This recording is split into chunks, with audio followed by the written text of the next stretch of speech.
Bonjour. En ma qualité de journaliste au Parlement européen depuis plusieurs années, André Borch, je suis heureux de recevoir dans ce Voxbox le tribune parlementaire pour la paix, les droits humains pour une bonne démocratie dans le monde. Ce jour, nous recevrons le CULPAC par son directeur général, M. Daniel Santubico, et le jeune ambassadeur international de la jeunesse pour la paix des pays des Grands Lacs, M. Trésor Bagayamukouve Biamungu.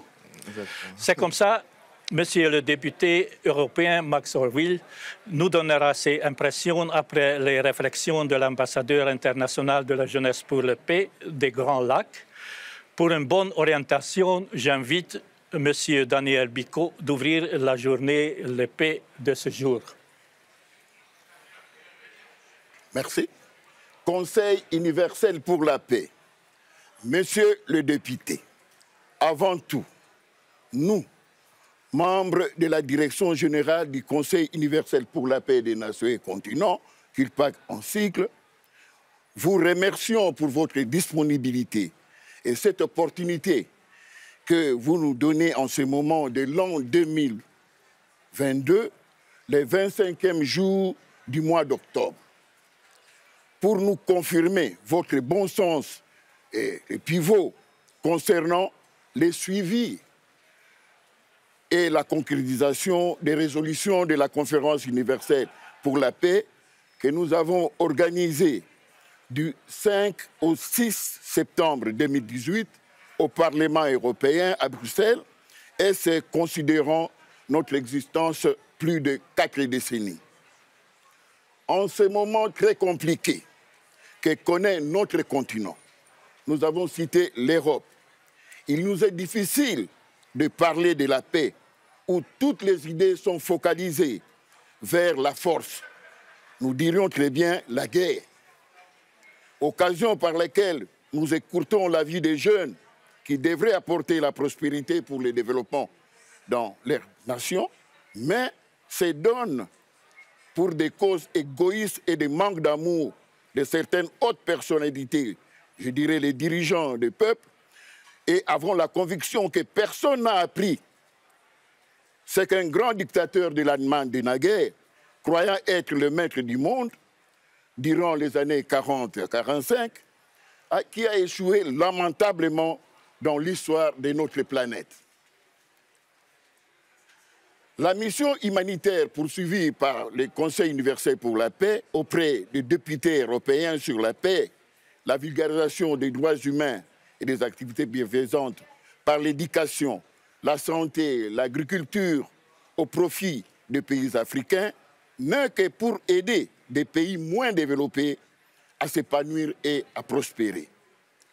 Aujourd'hui, nous présentons à la face du monde, dans ce merveilleux cadre constant de la démocratie, M. Trésor Bayamukouve Biamungu, en qualité d'ambassadeur international de la jeunesse pour la paix des pays des Grands Lacs, afin de donner une nouvelle impulsion ou une nouvelle vision aux jeunes de cette contrée de vivre ensemble et de partager leur culture, l'éducation et l'économie dans la paix et sérénité dans un programme que nous avons toujours dénommé la paix pour tous. Et ce, dans le vrai amour qui connaît ni frontières, ni orgueil, ni faiblesse, mais seulement l'amour de vivre ensemble avec ses voisins sans aucune discrimination pour le développement de leur pays et continent.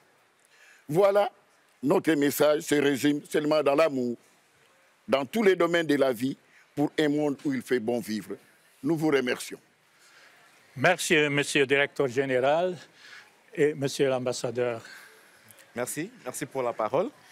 Je tiens d'abord à remercier le Parlement européen, vous remercier pour nous recevoir aujourd'hui. C'est comme le directeur général vient de le dire.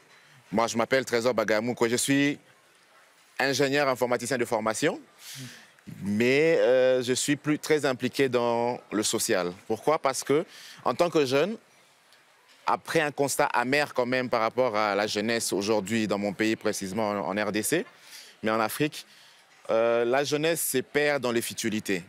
Alors, il y a des questions très importantes dans le monde aujourd'hui où il faut réveiller la jeunesse. Alors, on a pris cette mission pour nous, pour essayer de sensibiliser le jeune, de faire la promotion de jeunes, mais surtout de prendre cette responsabilité pour préparer l'avenir.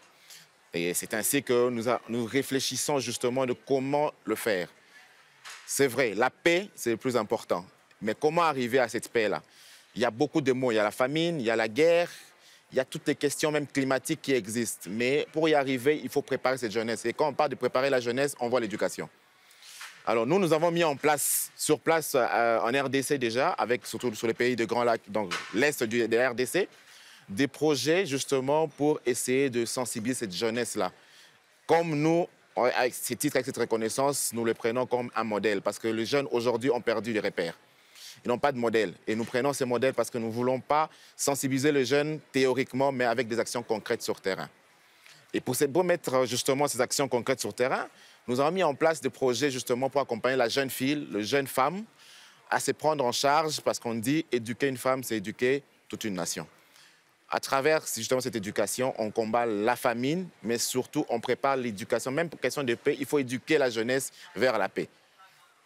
La paix est un concept en tout cas très vaste. Il en va de beaucoup d'explications et de définitions. C'est pourquoi il faut préparer cette jeunesse-là pour l'avenir. Donc, dans ce cadre-là, justement, nous, on s'articule justement sur des actions sur terrain pour combattre la famine, mais surtout pour préparer cette jeunesse dans l'éducation, dans la formation professionnelle des jeunes filles, dans la sensibilisation, la préparation même du système éducatif, si on peut dire, de la RDC. Pourquoi? Parce que d'ici 5 ans, le jeune doit savoir pourquoi nous voulons cette paix, qu'est-ce qu'il faut faire pour cette paix-là. Alors, le projet, il est très vaste. Pourquoi? Parce qu'il va de l'Ituri, du Nord Kivu au Sud Kivu. On a choisi l'Est. Pourquoi? Parce qu'à l'Est, aujourd'hui, ça fait quoi, plus de 2 décennies qu'il y a la guerre. Et quand il y a la guerre, on comprend que les écoles sont détruites. On comprend que le jeune, la seule chose qu'il voit, c'est la guerre. Et pour justement combattre cette famine ou bien survivre, il faut prendre les armes. Mais comment les éduquer pour arrêter de prendre ces armes-là? Il ne faut pas juste venir leur dire arrêtez les armes. Il faut proposer quelque chose en retour. Qu'est-ce que vous proposez? C'est vrai, théoriquement, vous pouvez dire c'est bien, il faut la paix parce que vivre ensemble, c'est la bonne manière. Mais concrètement, ils vivent de quoi? Comment ils doivent faire? Il faut qu'ils voient l'importance de l'éducation, ils voient l'importance du chemin, justement. Et pour cela, nous, on se porte garant, justement, d'être ce modèle-là. Pourquoi? Parce que nous, on prend ce problème-là à cœur, mais aujourd'hui, on s'est dit demain, il est important que nous, jeunesse, on prépare l'avenir. Et on doit être conscient de ça. Et pour être conscient de ça, on commence par préparer les femmes. Ces femmes-là, on s'est mis dans une stratégie de synergie participative. Ça veut dire qu'on veut faire participer et la femme. Pourquoi? Parce que cette femme-là est l'épouse, cette femme-là est la maman, cette femme-là est la sœur de toutes ces personnes. Et aujourd'hui, avec la femme, on ne peut pas parler de développement sans femme, de toute façon, aujourd'hui. C'est très important. Et c'est pour ça, aujourd'hui, nous sommes là pour essayer de sensibiliser, justement, pour porter très haut cette cause qui nous tient à cœur, pour sauver cette jeunesse-là. Et nous, on se prend comme exemple pour aller sur terrain, parce que nous avons fait quand même une tournée au niveau de l'Est, déjà. On a travaillé, on a vu le problème qui sévit pour la jeunesse, même pour ses parents-là, pour comprendre qu'est-ce qu'il faut apporter comme solution. Et nous avons mis en place des projets justement de court et moyen terme, justement déjà dans l'éducation, dans la formation, pour apprendre ces femmes-là, c'est prendre d'abord en charge, être autonome. Et dans cette autonomisation, justement, elles nous permettent justement de prendre ces jeunes, d'abord d'aider les jeunes à déposer les armes, ceux qui sont dans la guerre, parce qu'à l'Est, en tout cas, c'est ça le grand problème que nous avons, parce qu'il n'y a rien à faire, la seule chose qu'ils voient sont les armes. Pour survivre, qu'est-ce qu'il faut faire? Il faut aller tuer. Et voilà, c'est comme ça que nous voyons un peu cette vision-là des choses. Monsieur l'ambassadeur, merci beaucoup. Et monsieur le député européen, vos impressions? Eh bien, écoutez, c'est moi qui vous remercie de me donner l'occasion de dire 2 mots de ce combat. Je pense que c'est un très beau combat, c'est un combat citoyen. Œuvrer pour la paix, eh bien, c'est œuvrer aussi pour la démocratie. C'est œuvrer pour l'éducation. c'est œuvrer pour le développement durable, c'est œuvrer pour l'émancipation et l'épanouissement des femmes. Donc je partage toutes vos impressions, mais j'ajouterai quelque chose. Ce combat que vous menez, qui est légitime, qui est chevaleresque, ne pourra se faire que collectivement.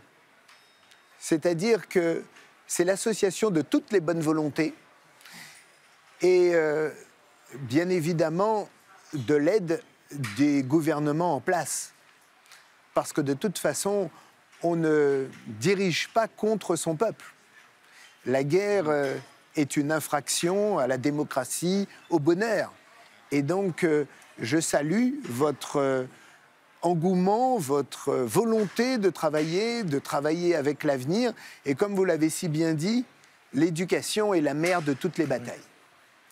Éduquer pour savoir qu'est-ce que l'on veut faire plus tard. Éduquer, c'est aussi contribuer à faire de parfaits citoyens qui apprennent à vivre ensemble. Éduquer, c'est reconnaître également l'importance de la femme. Vous l'avez signalé, monsieur l'ambassadeur. Cela veut dire effectivement respecter autrui. Et qui ne se respecte pas soi-même ne respecte pas autrui. Donc moi, je ne peux que vous encourager, à titre personnel, de poursuivre ce combat et de drainer autour de vous le plus grand nombre de compatriotes congolais pour vous permettre effectivement de réaliser cette mission de paix, d'émancipation et d'éducation de ce peuple et de mettre fin à ce fléau qu'on appelle la guerre. Monsieur Orville, merci beaucoup. C'est moi. Monsieur Biko, merci beaucoup. Et Monsieur Biamungu, merci beaucoup. Merci beaucoup. Merci.